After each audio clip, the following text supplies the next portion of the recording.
Welcome to another Jarvis video series.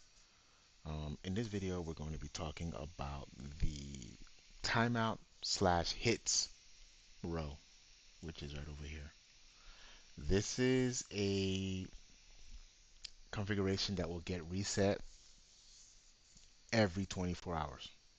So at 7 p.m. Eastern Standard Time, it will get reset.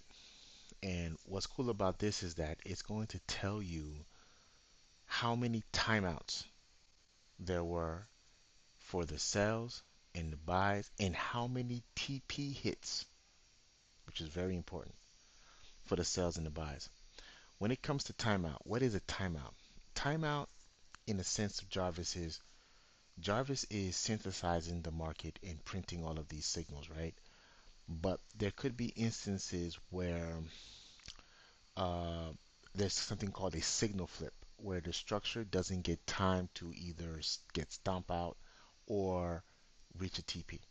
So Jarvis would just take that and put it in a different bucket that says these particular signals wasn't able to hit TP, wasn't able to get a stop out, so they're just a timeout, right?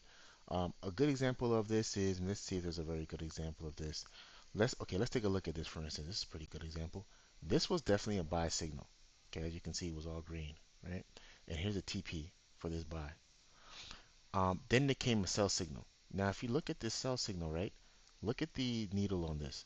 I would imagine, because I'm using swing close for these signals, I would imagine that Jarvis probably put the smart stop loss probably either here or here. So technically, with this sell signal, since it didn't stomp out this particular um, buy, basically this would be considered this would be considered a, well, actually no, my bad. Let me step back a minute. This would not be a timeout because actually this hit TP.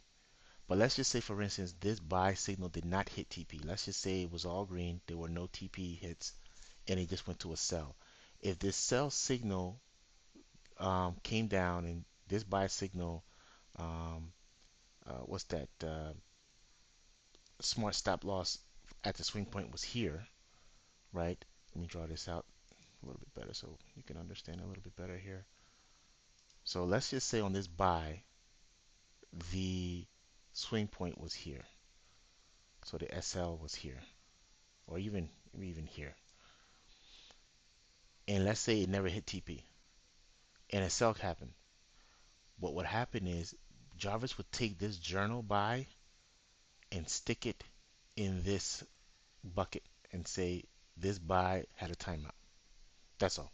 Because this sell signal did not cross over this stop loss. Like, so basically it did the signal itself, not the rest of the structure.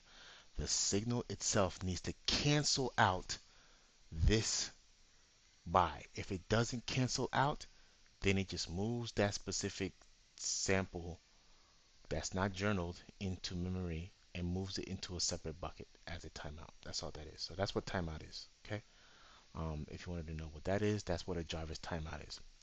And the hits are the hits are the hits, right? So basically, the hits are the TP hits.